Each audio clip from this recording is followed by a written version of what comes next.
Time check, it's 6:34 a.m. in this Saturday morning. At pauwi na ako guys after a 60-minute session of hard efforts. Ang number one kong dalang foods during rides is this Nutribar in apple cinnamon flavor. Pasok kasi ito sa panlasa ko. Sabay pwede kong kainin during rides mismo. No need na huminto pa para lang mag-reload. Unang try ko nitong Nutribar was with the chocolate flavor. Okay naman yun eh. Nakailan din ako. Pero nung matikman ko itong apple cinnamon, di na ako ulit bumili nung chocolate variant. So yan ang itsura ng Nutribar, no? Para siyang sumang malagkit. So hindi siya in wafer or crackers form.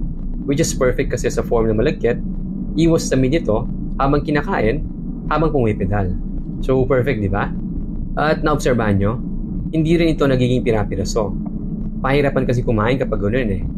Kaya hindi kailangan kamayin ito habang kinakain. Ganito lang, parang kumakain ka lang ng mango ice candy habang pumapadyak.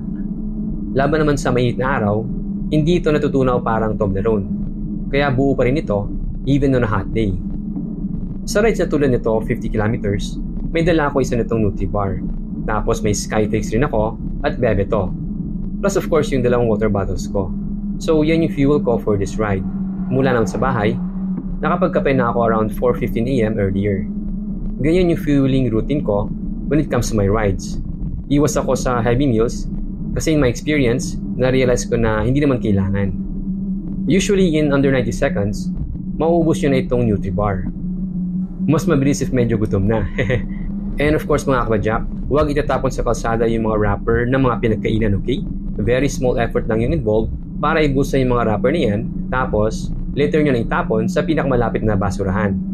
Ang ganda ng umaga mga guys, at andito tayo ngayon sa Bolong Highway, Zamboanga City. Umulan kagabi pero this morning, we are gently greeted by Rita and Escanor. Makakatulog na ako ng mas mahimbing tonight dahil on this ride, nakakuha ko na ulit yung sub 60 minutes time for this bonus travel segment. I'm happy dahil bumalik na rin ulit yung gana ko sa pagbabike. At very thankful rin that I get to ride like this, no? With a reliable bike, favorable weather, and a healthy body that I can push hard. This is a normal day for me, but a dream for someone else. And for that, I am very thankful. That is it mga kabadyak. Again, remember, ika nga ng mga memes, punta ka rides, dala ka foods, okay? As a friend. Ingat po!